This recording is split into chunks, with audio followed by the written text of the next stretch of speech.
Entrant à Cotonou ce 8 octobre de l'année dernière, Patrice Talon affichait sa grande joie de retrouver le pays natal, les parents, les amis, les collaborateurs. Face à la presse et à ceux qui pouvaient encore en douter, l'homme a nettement réaffirmé son ambition.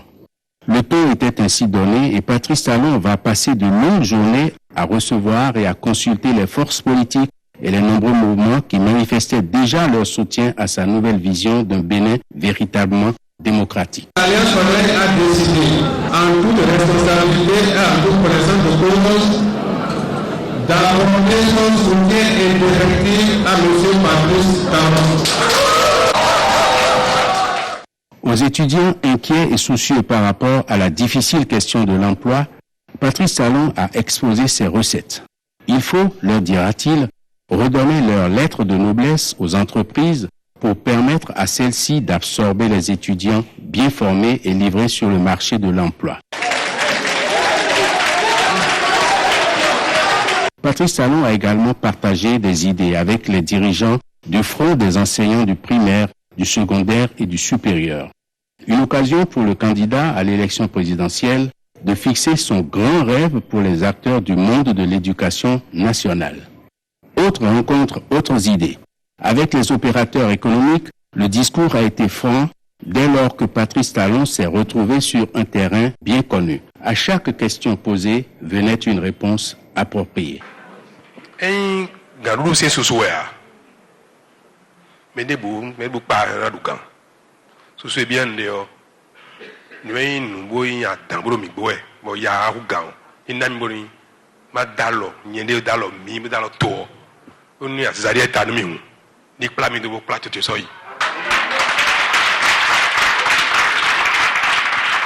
Aux Amazones des temps modernes, les mots n'ont pas manqué non plus pour saluer le courage d'une jeune féminine qui s'est très tôt et massivement rangée derrière le candidat de la vraie rupture. Patrice Talon, pour nous, c'est l'homme qu'il faut suivre aujourd'hui pour que le Bénin puisse émerger, pour que la gangrène puisse disparaître totalement. On veut pour Patrice Talon aujourd'hui le siège à la présidence pour nous permettre de souffler et pour nous permettre d'avoir de l'espoir et pour nous permettre de construire l'avenir de nos enfants.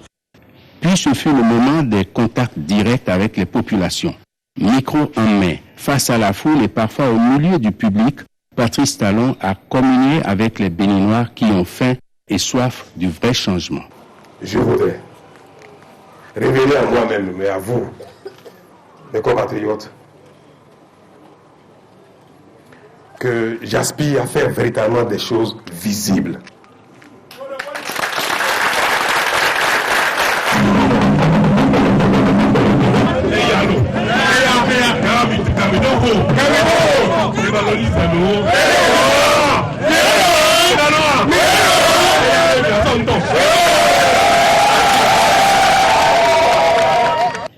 L'occasion était bonne et Patrice Talon ne s'en est pas privé pour présenter et décortiquer le nouveau départ, titre que porte son projet de société. De ce projet qui tourne autour de 5 axes, on retiendra les lignes forces suivantes. Construire un véritable état de droit en opérant de profondes réformes institutionnelles. Accroître le potentiel des ressources humaines au Bénin en créant notamment une zone franche du savoir et de l'innovation. Mettre en œuvre de grands projets de développement urbain et de services sociaux dans le cadre des partenariats État-communes. Utiliser le potentiel de l'État comme un levier pour mobiliser, grâce au secteur privé, des ressources financières pour des investissements pertinents. Et puis, investir massivement pour une agriculture moderne et de grande envergure, principal levier du développement économique. C'est cela, et bien de belles choses encore, le grand rêve de Patrice Talon. Un rêve qui pourrait devenir réalité le 6 avril 2016, à une poignée du 1er mai. Patrice Talon aura alors 58 ans.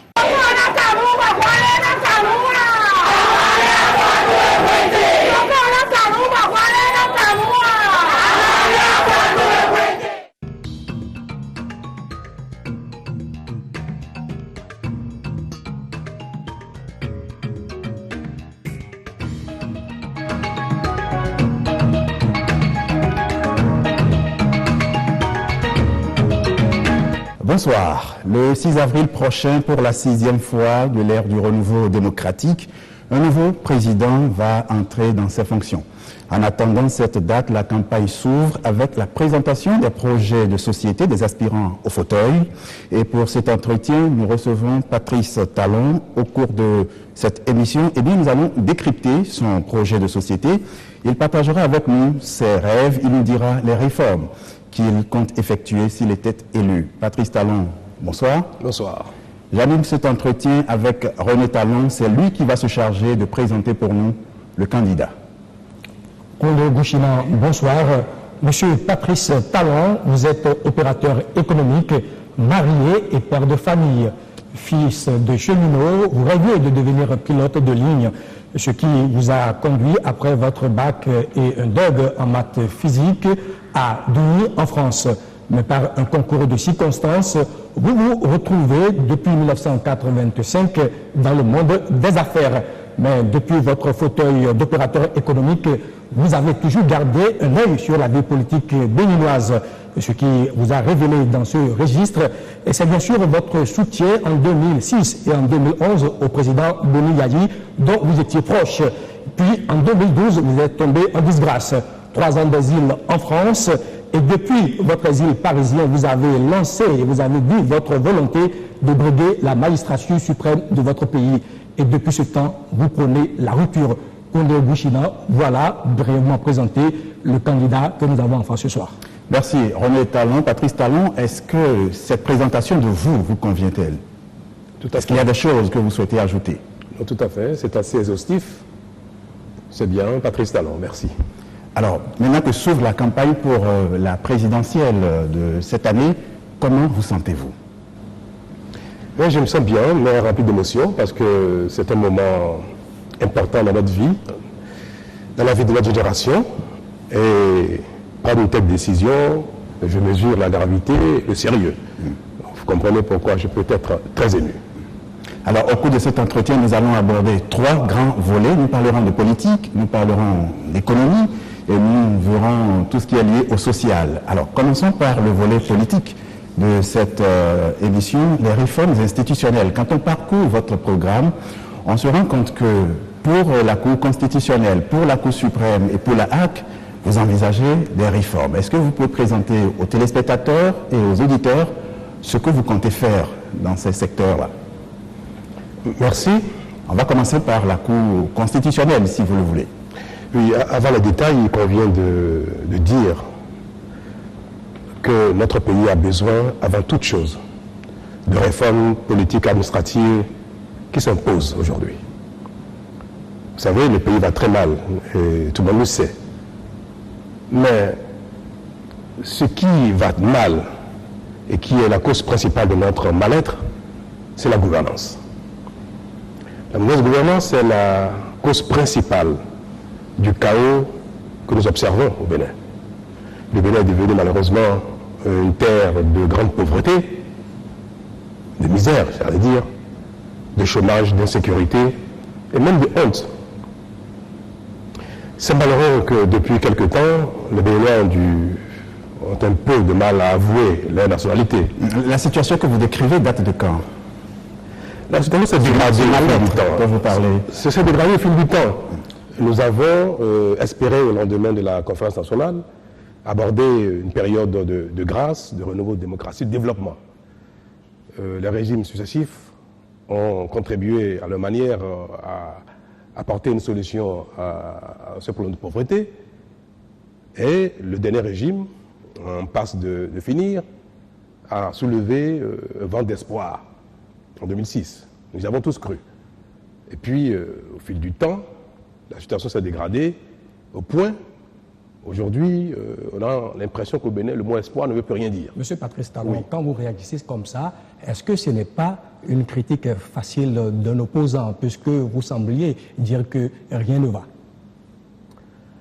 L'heure n'est pas à cette critique, l'heure est au diagnostic et aux solutions.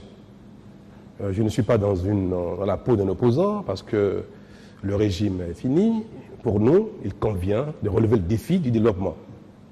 Je suis dans la peau d'un candidat qui a à cœur d'œuvrer pour un bien-être plus général. Parce qu'au Bénin, ceux qui sont capables d'assurer aujourd'hui le pain quotidien ne sont pas nombreux.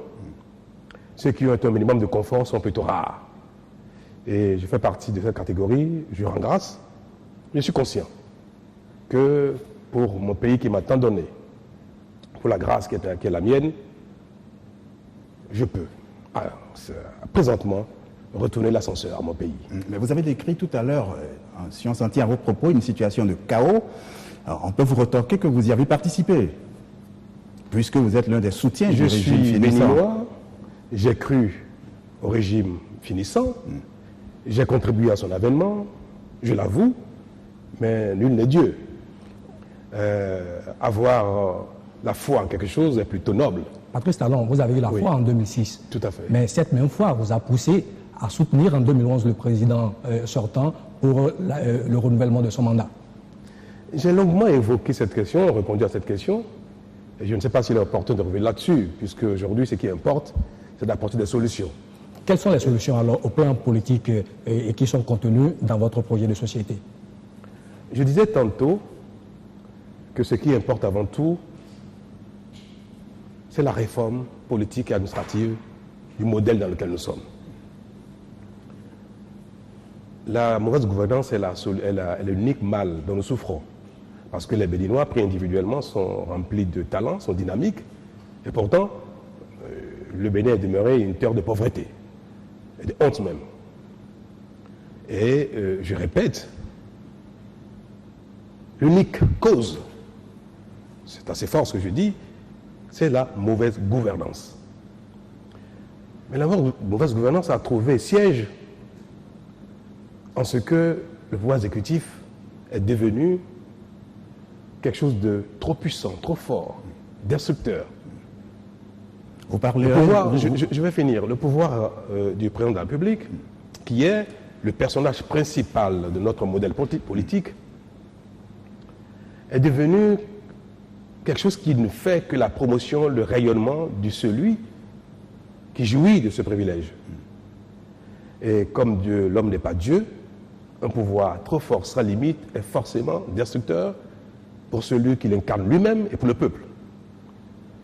C'est pour cela que j'ai dit, après avoir observé à la loupe ce que nous vivons, qu'il est impératif de redonner la noblesse nécessaire, indispensable, au pouvoir exécutif en replaçant les balises. Quand vous diagnostiquez la situation, dans votre document d'ailleurs, vous avez dit que le président de la République est surpuissant. C'est un mot que je cite de votre projet de société. Est-ce que cela tient à l'homme ou est-ce que ça tient à la Constitution qui lui confère des pouvoirs? L'homme a eu le mérite de révéler les failles de notre modèle.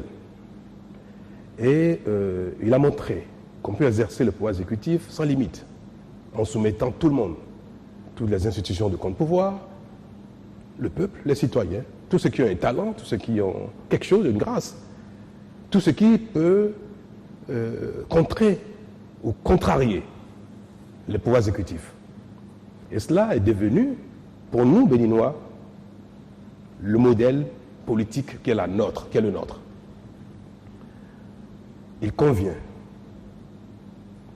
dans le calme, dans la paix, dans la concorde, de faire le diagnostic, de l'avouer, de se convaincre que ça ne peut pas rester ainsi. Sinon, ce pouvoir tel qu'il est, s'il est transmis tel quel aux générations à venir, aux hommes politiques à venir, ils vont l'exercer tel quel. Pour ne pas le faire, par où commencer? Quelles sont les réformes? Alors, dans le concret, il urge de donner aux institutions de contre-pouvoir leur rôle, leur place, leur mission, en les libérant de l'influence du pouvoir exécutif, notamment du pouvoir du chef de l'État. On ne peut pas être une institution de contre-pouvoir et être nommé par le chef de l'État, par l'exécutif, et dans le fonctionnement au quotidien, être contraint de respecter, d'avoir l'oreille attentive pour le chef de l'État. Ce n'est pas possible. On ne peut pas être efficace. C'est pour ça que la Cour constitutionnelle, les membres de la Cour constitutionnelle doivent être nommés sans influence de l'exécutif. Nommés par qui? il y a plusieurs modèles pour mettre en place une cour indépendante. Notre cour actuellement est composée de personnalités, d'éminentes personnalités. Il convient de préserver la qualité des membres de la cour. J'ai donné une esquisse dans mon projet de société en indiquant que le collège des magistrats, des praticiens de droit, peuvent désigner et élire en leur sein des représentants au sein de la Cour. C'est toujours le cas aujourd'hui. Quelle est la nouveauté dans ce que vous proposez? Ce n'est pas le cas. Ce n'est pas le cas. Les membres de la Cour constitutionnelle sont désignés par le président de la République et le bureau de l'Assemblée nationale. La catégorie de membres pouvant provenir de techniciens, parce qu'il faut noter que la Cour apprécie la conformité des actes par rapport à notre Constitution. Donc c'est d'abord un rôle technique, puis un rôle sociopolitique, parce que la gouvernance, l'existence de notre vie n'est pas fonction que de la prestation technique de nos tests. Il faut tenir compte de l'environnement, du contexte, du social, de tout ce qui concourt à la vie en général. Et c'est pour ça qu'il n'est pas convenable que la Cour soit composée exclusivement de techniciens. Mais elle doit comporter une bonne partie de techniciens pour apprécier la conformité des actes, des décisions par rapport au contenu juridique des tests qui régissent notre vie. C'est pour ça que j'ai indiqué qu'il est nécessaire que les magistrats, que les juristes soient membres de la Cour en position prépondérante et que ceux-ci soient élus par leur père. Les magistrats élisent en leur sein quelques représentants, 2, 3. Les professeurs de droit de rang magistral, les avocats devraient également élire en leur sein des personnalités pour siéger au sein de la Cour. J'ai suggéré, c'est une nouveauté, que dans le collège des anciens présidents, il y ait une représentation, que en leur sein, pour les anciens présidents vivants, ils puissent désigner un représentant, par exemple, au sein de la Cour. Celui qui a été président de la République pendant 5 ans ou plus, et qui n'est plus aux fonctions, a le recul nécessaire pour apporter son expérience, sa connaissance de la vie en communauté, pour éclairer les décisions à prendre par une Cour qui a besoin de réguler la vie dans notre pays au plan des institutions. Donc, parce que la Cour a également ce rôle régulé. Il est important également, il serait pertinent également que le collège des anciens présidents de l'Assemblée nationale puisse désigner également un représentant. Parce que l'Assemblée nationale est le temple des discussions politiques, des lois qui régissent notre vie et carrément de l'animation de la vie politique. Donc que ceux qui ont eu l'occasion, la chance d'assumer une fonction aussi importante, puissent siéger au sein de la Cour, serait quelque chose qui serait bénéfique. Voilà pour moi, les grands corps devant désigner en leur sein les représentants au sein de la Cour pour que notre Cour soit une Cour indépendante, efficace. Patrice Talon, pourquoi vous n'avez pas fait le choix d'ouvrir cela à tous les anciens présidents, par exemple, et à tous les présidents de l'Assemblée? Vous avez souhaité que ce soit quelqu'un qui les représente. C'est ouvert à tous les présidents. C'est ouvert à tous les présidents de l'Assemblée. Est-ce que tous les anciens présidents, si on rentre dans votre schéma, pourraient être membres de la Cour constitutionnelle? J'ai dit que ceux-ci vont désigner. On ne peut pas souhaiter qu'une Cour soit pléthorique. Si nous avons 10, 20, 30, 40, nous statuons pour maintenant et pour l'avenir.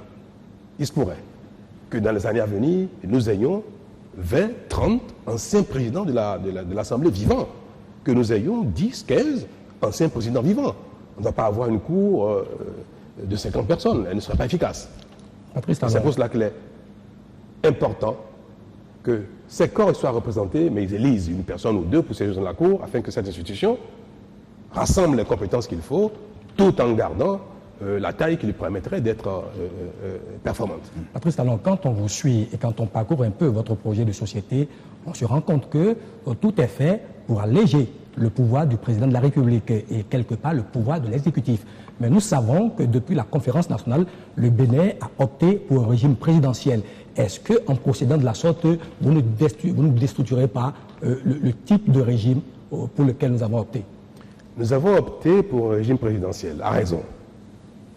Mais si vous lisez notre Constitution, il est établi clairement que c'est un pouvoir présidentiel normal, mesuré.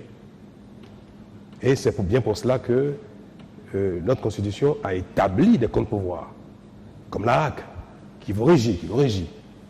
Est-ce que la HAC, qui est appelée un pouvoir, parce qu'on dit que la presse, les médias constituent un pouvoir distinct du pouvoir exécutif. La justice est un pouvoir distinct du pouvoir exécutif.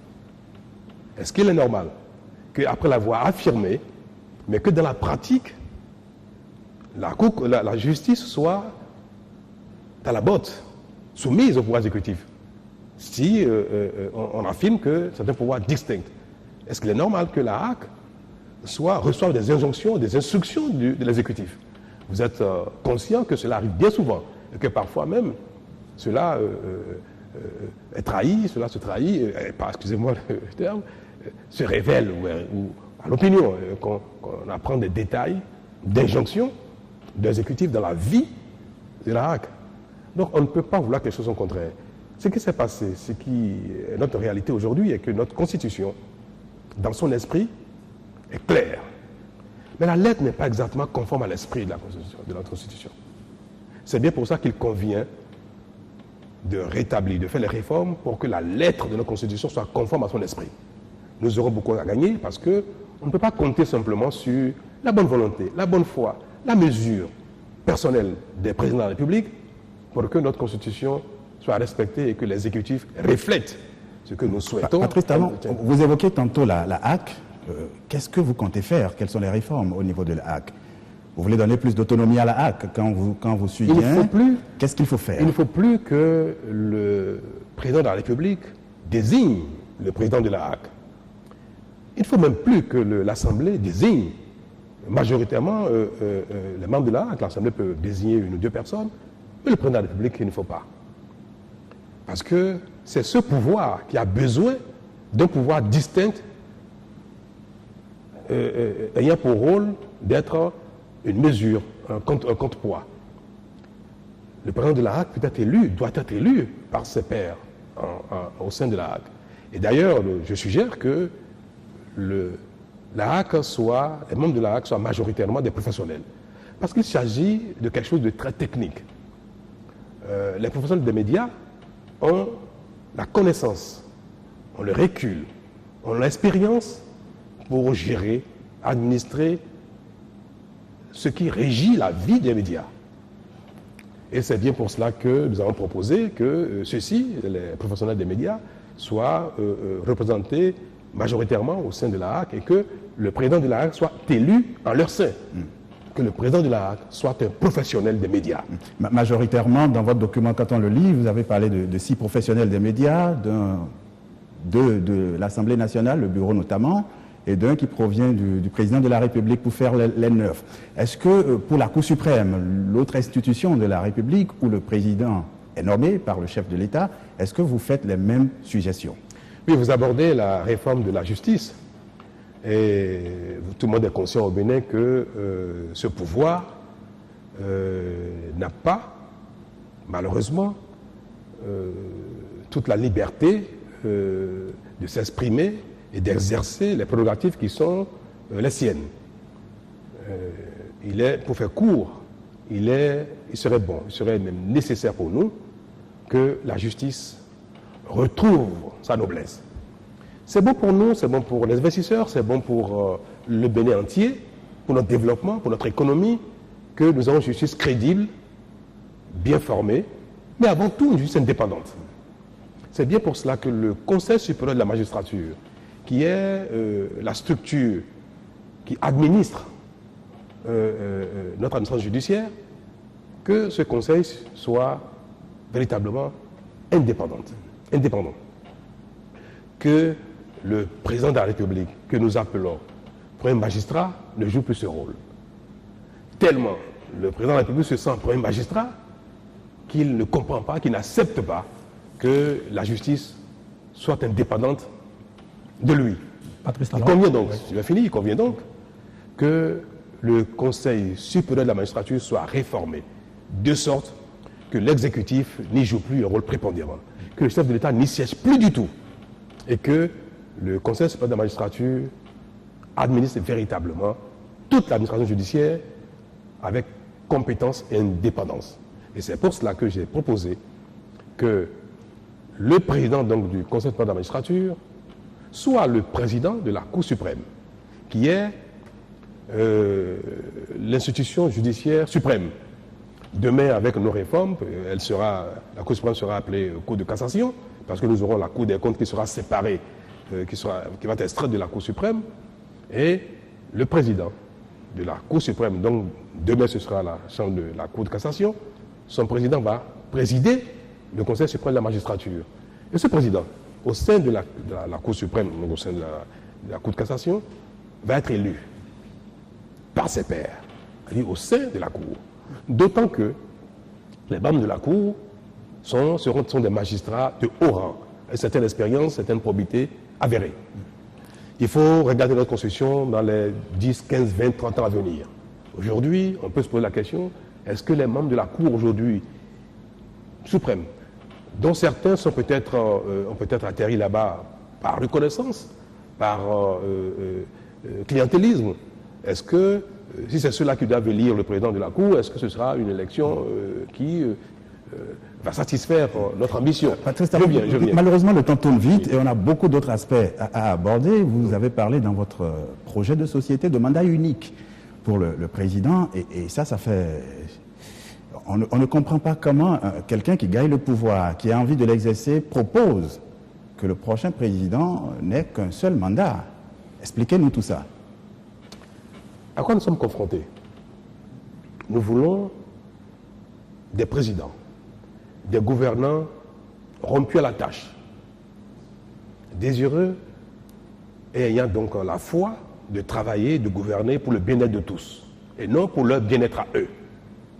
Et nous avons établi un mandat de 5 ans. Et les présidents d'exercice, finissant le mandat, ont la possibilité d'être candidats à nouveau.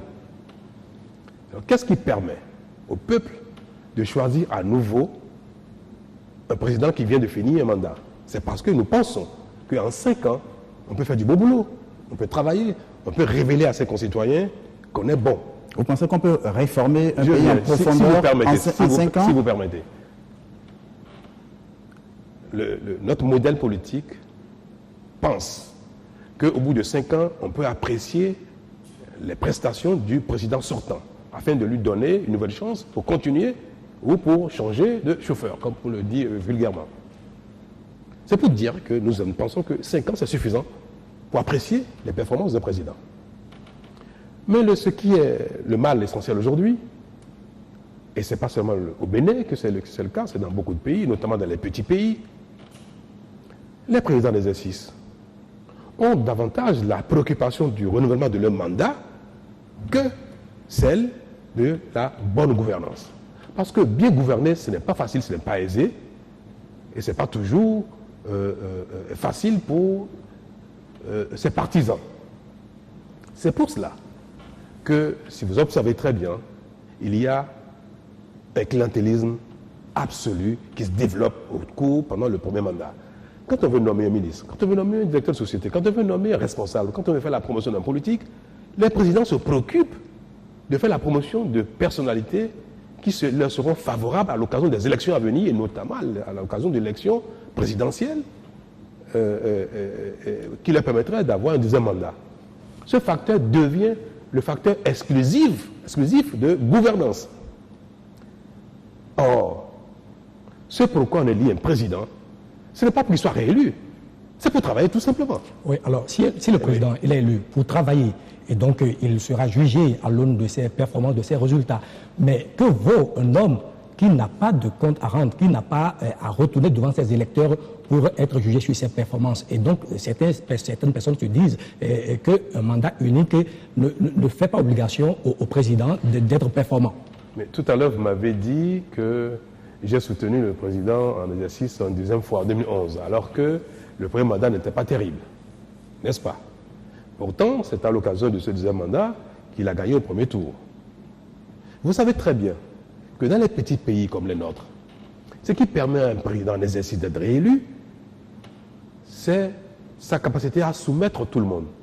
Quand tous les députés sont à sa solde, quand tous les maires sont à sa solde, quand tous les élus locaux sont à sa solde, quand tous les commerçants le craignent, ils sont à sa solde, quand les partis politiques sont affaiblis, ils sont à sa solde, sa réélection est facile.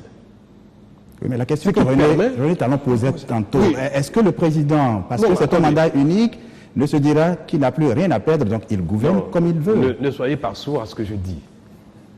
Ce qui permet à un président d'être réélu avec assurance, ce qui assure la réélection d'un président, ce n'est pas son mandat, ce n'est pas sa performance, ce n'est pas son résultat. C'est la manière dont il tient les grands électeurs. C'est la manière dont il tient tout le monde, c'est la manière dont personne n'est capable de lui tenir tête, d'être compétiteur contre lui. Quand vous n'avez pas de compétiteur, vous avez beau être mauvais, vous serez réélu.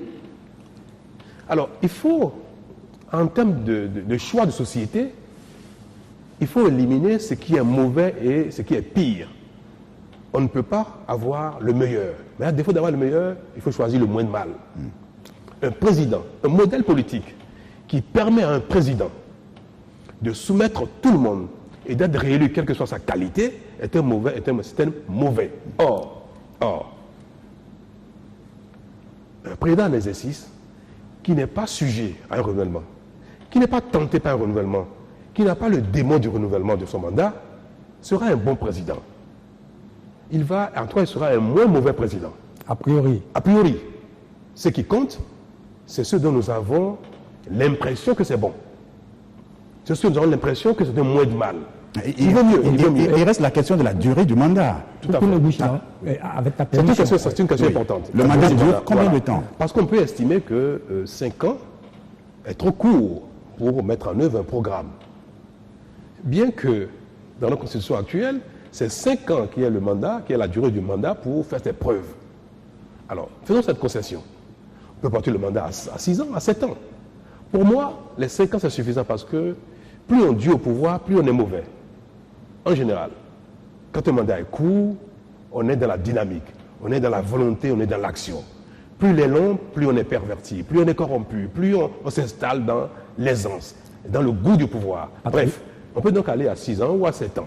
D'accord, Patrice. Ce qui est mauvais, c'est la notion de renouvellement qu'il faut extirper du pouvoir pour que le président se consacre au travail en oubliant qu'il lui est important d'avoir les députés, les maires, les commerçants, les entrepreneurs, d'avoir tout le monde à ses pieds pour avoir facilement un deuxième mandat. Il faut lui enlever ça.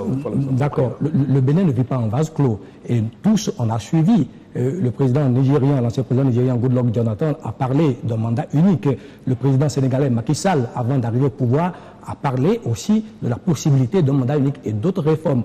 En Afrique, où c'était déjà difficile de faire respecter les 2 mandats, en quoi est-ce que vous pensez que la classe politique, dont vous n'êtes pas nécessairement membre, puisse vous accompagner dans cette volonté d'asseoir un mandat unique? C'est en cela que le Bénin a un génie. Le Bénin, pour moi, est un pays béni. Nous avons réussi la conférence nationale, et juste après nous, la plupart des pays qui l'ont tenté ont échoué. Ce n'est pas parce que nous sommes dans un environnement où nos chefs d'État sont pour la plupart des jouisseurs du pouvoir. Je mesure le terme que j'utilise. Dans un environnement où la plupart des présidents de la République se préoccupent de leur maintien au pouvoir. C'est parce que nous sommes dans cet environnement que nous allons, nous, renoncer à ce que nous sommes capables de faire. Le Bénin est capable de renaître.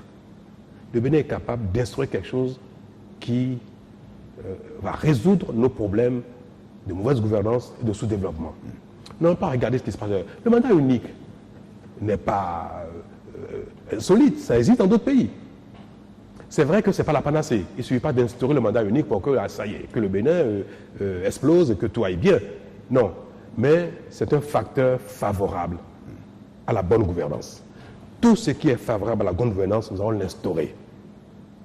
Parce que vous ne pouvez pas me dire que la notion de renouvellement du mandat apporte quelque chose que le non-renouvellement n'apporte pas.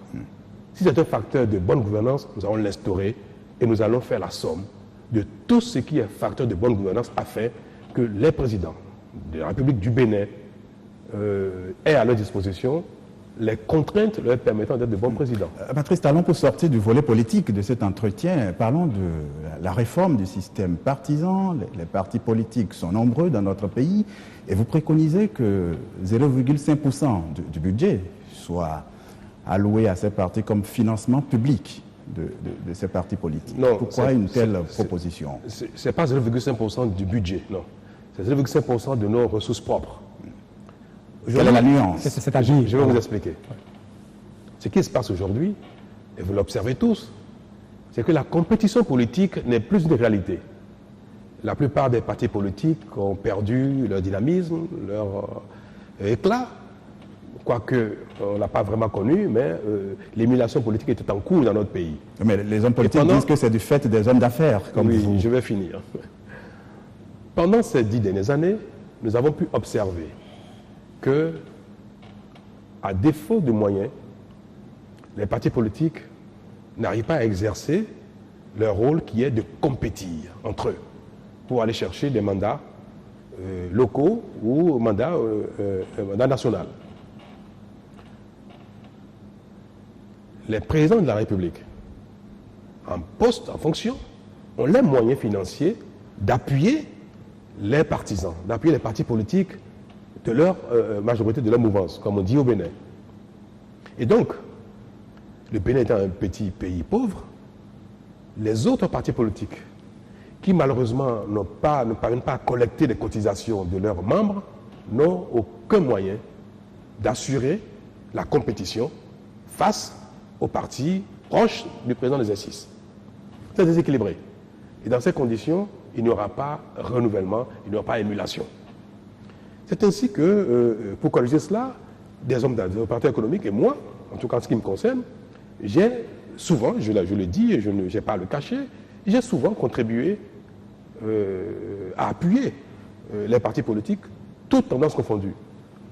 Et j'ai un plaisir, je dois l'avouer, à même apporter mon appui aux partis politiques de l'opposition. En faisant cela, même je serais proche d'un président de l'exercice. En faisant cela, on vous dit que c'est pour peut-être préserver des intérêts si vous êtes dans tous les camps. Quel intérêt j'aurais? Mais vous êtes opérateur économique. Je vous donne un exemple. En 2006, j'ai été un soutien visible du président Boni Yayi. Il venait de faire, en 2007, juste après un mandat, nous sommes allés aux élections législatives. Pour ceux qui sont observateurs de la vie politique, j'ai soutenu les listes de l'opposition. Les listes de l'opposition au président en exercice que je venais de soutenir et dont j'étais proche. Parce que... À l'époque, vous aviez commencé à avoir des démêlés avec lui. Alors, ça tombe bien alors. S'il est avéré qu'un président qui n'a pas de critique, qui n'a pas en face de lui des partis politiques forts, capable de lui apporter la contradiction, il peut faire beaucoup d'erreurs. Donc, ce qui nous éclaire, ce qui nous permet de voir qu'un président, il a beau être un ami, peut dériver, devrait nous amener à apporter des solutions si nous sommes de bons citoyens. Moi, je suis partisan de la démocratie. On était parti sur l'explication par rapport au 0,5%. Vous avez dit que c'est les ressources propres. Malheureusement, vous n'êtes pas allé dedans. Et le temps tourne, il nous reste à aborder le volet économique et le volet social. C'est une réforme importante. Allez rapidement, s'il vous plaît. Je vais l'aborder. Je disais donc qu'il est important que pour la vie, la survie, le fonctionnement des partis politiques, il est impératif qu'ils aient les ressources nécessaires.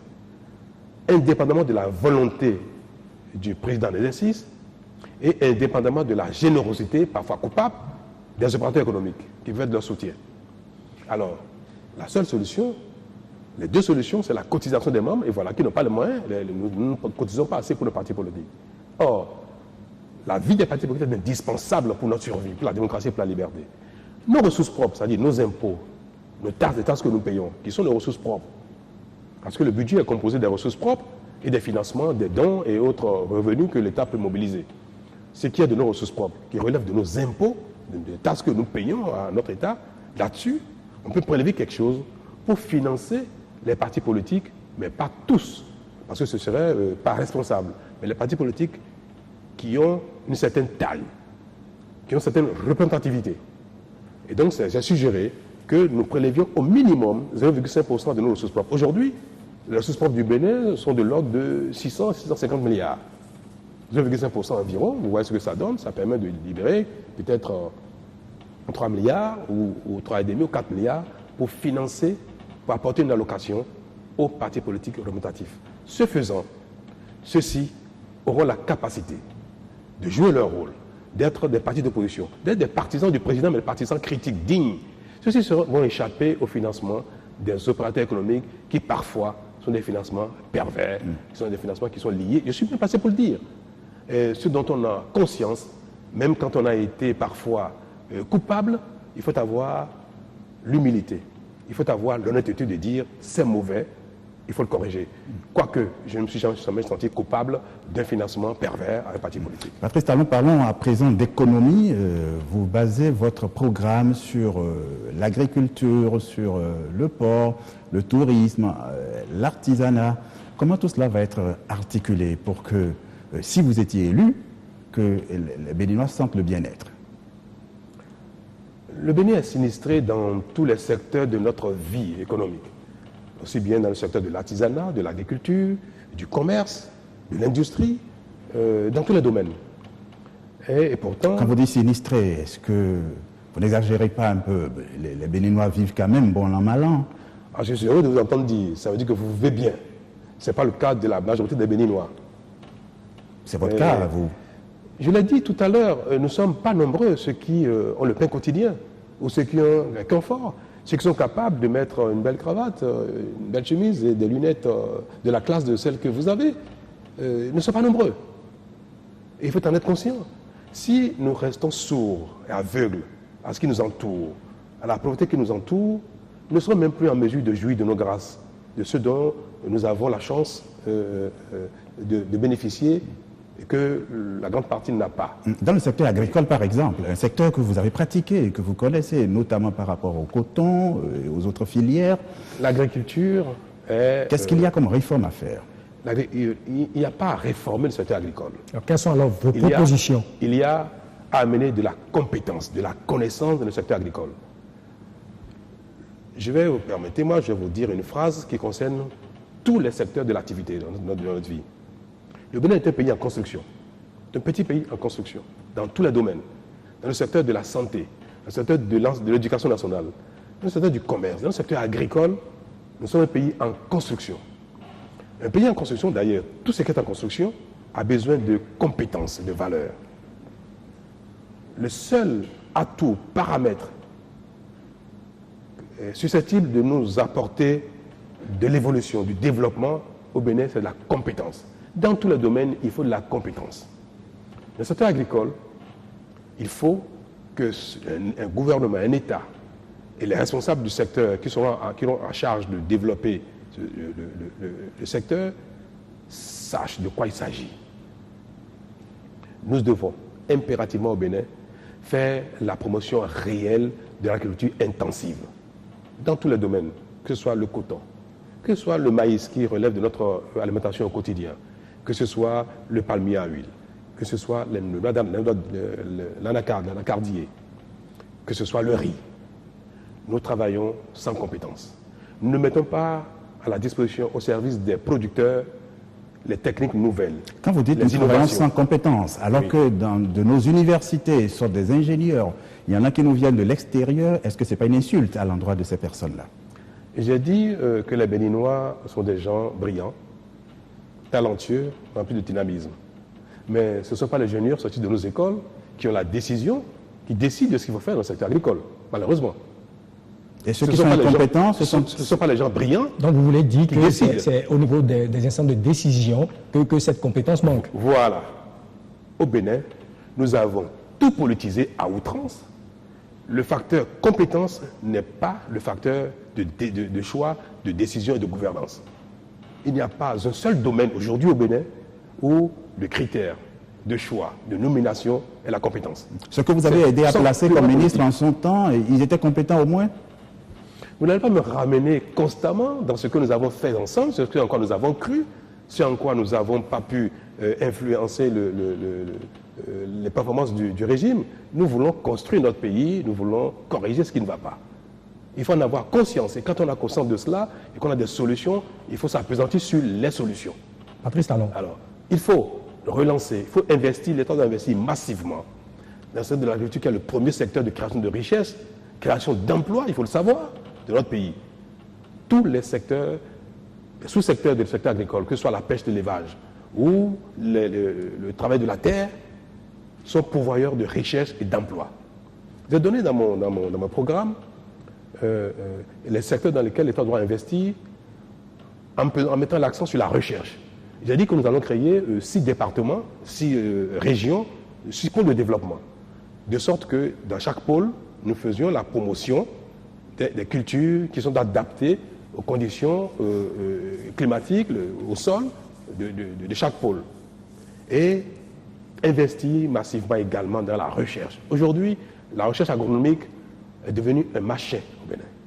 On ne peut pas faire de l'agriculture intensive sans savoir ce qu'il faut comme variété, comme intrant, comme technique culturelle. Les producteurs sont livrés à eux-mêmes. Et puis, il n'y a pas d'appui réel aux producteurs. C'est du clientélisme, c'est du populisme. D'accord. Toujours dans le volet économique de votre projet de société, on a constaté que par endroit, et sinon souvent vous parlez de défiscalisation, vous parlez de défiscaliser certaines entreprises, certaines choses, mais lorsqu'on sait que le Bénin a une économie essentiellement fiscale, de quoi est-ce que l'État vivra, de quoi est-ce que l'État pourra disposer pour faire face à ces autres obligations lorsque vous, à chaque instant, vous parlez de défiscalisation? Il faut avoir une politique fiscale intelligente. Les secteurs dans lesquels l'État ne perçoit presque pas de revenus, de taxes, d'impôts, et parce qu'il y a une politique fiscale non incitative, et tout le monde est dans l'informel.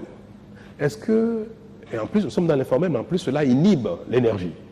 Est-ce que nous gagnerons à dire que dans ce domaine, on dit aux populations, rassurez-vous, pendant cette période, il n'y aura pas d'impôts à payer. Reste rentré dans le formel. Nous gagnerons à ce que le secteur retrouve de la vitalité, du dynamisme. Le secteur crée des emplois, crée de la richesse, consomme. Parce que dans un pays, quand il y a de l'emploi, quand il y a du pouvoir d'achat, nous consommons. Et en consommant, nous payons des impôts. N'oubliez pas que les impôts et les taxes que nous collectons représentent plus de la moitié des ressources propres de l'État.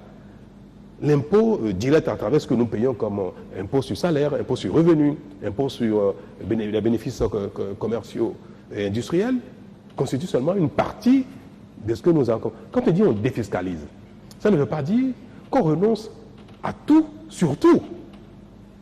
Quand vous défiscalisez un secteur dans lequel l'État ne prélève presque rien aujourd'hui, si vous défiscalisez ce secteur, vous ne perdez rien, d'autant que l'État ne percevait rien. Mais l'avantage, c'est que cela attire bon défiscaliser alors? Mais parce que cela attire l'investissement, cela attire l'énergie, cela attire l'entrepreneuriat, cela attire des innovations. Donc, les gens viennent, les investissent et s'emploient à rentrer dans le formel, dans le secteur. Donc, vous ne perdez rien en défiscalisant, mais vous créez des conditions de créer un dynamisme, de créer de l'émulation, de créer de l'investissement. Et ce faisant, vous créez les conditions pour créer de l'emploi, de la richesse, et quand il y a emploi, quand il y a richesse, il y a consommation. Et vous prélevez des impôts sur la consommation, puisqu'on paye des taxes, des TVA sur le pain, sur le riz, sur tout ce que nous consommons.